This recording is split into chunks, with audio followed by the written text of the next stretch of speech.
I'm Peter Austin. That is not a ruined cottage, and this is interesting. In September 2020, this rather unassuming looking structure in Druridge Bay in Northumberland was given Grade 2 listed status by the UK government's Culture Secretary on the advice of Historic England, which might seem a bit odd at first glance. I mean, seemingly this is nothing more than a single-storey cottage that's all but fallen down. And also, given that it was listed several years ago now, why haven't efforts been made to rescue it from its apparent dereliction? Well, for answers, we're going to head inside. This is the secret identity of the Druridge Bay Ruin.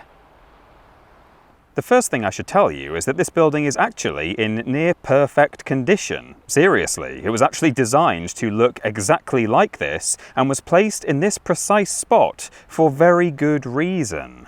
You'll see that we're on a slight hill here, giving us a very good view of this fairly exposed bit of coastline. There are only some small dunes between here and the very flat beach below. No proper cliffs to speak of. A perfect place for someone to unexpectedly land a fleet of boats, perhaps? Well, keep that in mind as you look at the very unusual windows on this so-called cottage, and its purpose might suddenly become clear. This is actually a World War II pillbox disguised as a ruined cottage. Not a cottage that was here and turned into a pillbox during the war and then fell down, but a pillbox built from the ground up to look like a ruin. But as we'll see when we go further in, its rustic farmhouse facade belies the very practical military interior.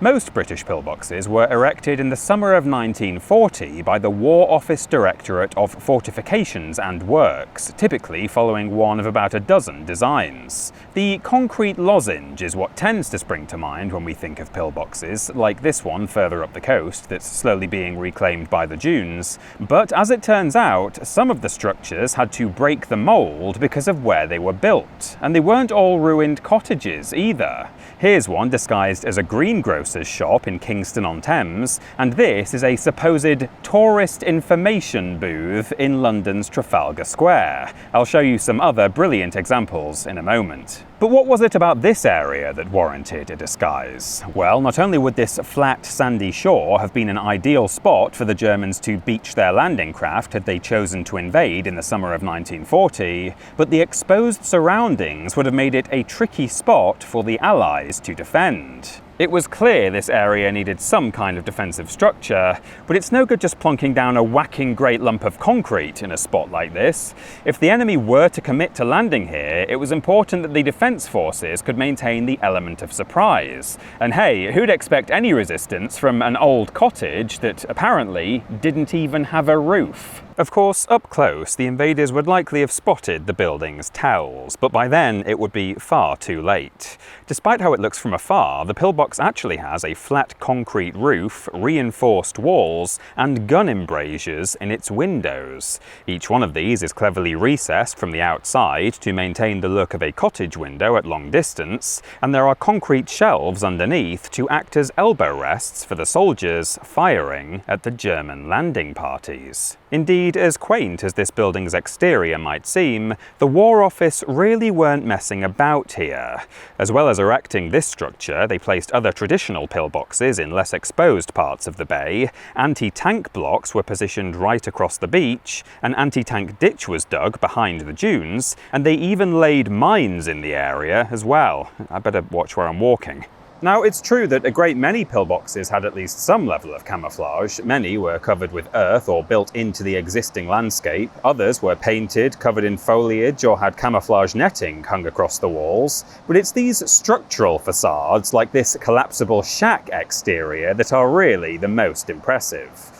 This pillbox at Downhill Strand in Northern Ireland was made to resemble dry stone walling. This example in Norfolk has been blended into the side of a house. This rather lovely one in the New Forest was made by reinforcing an old dairy store dating back to the early 1800s. And that is a machine gun post built into the ruins, genuine ruins this time, of a much, much older defensive structure, Pevensey Castle. This site was last occupied in the 1500s by Elizabethans defending against a potential invasion by the Spanish.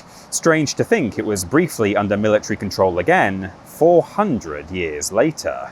Amongst the hundreds of anti-tank blocks that still lie here today, dozens of pillboxes once existed in this bay alone.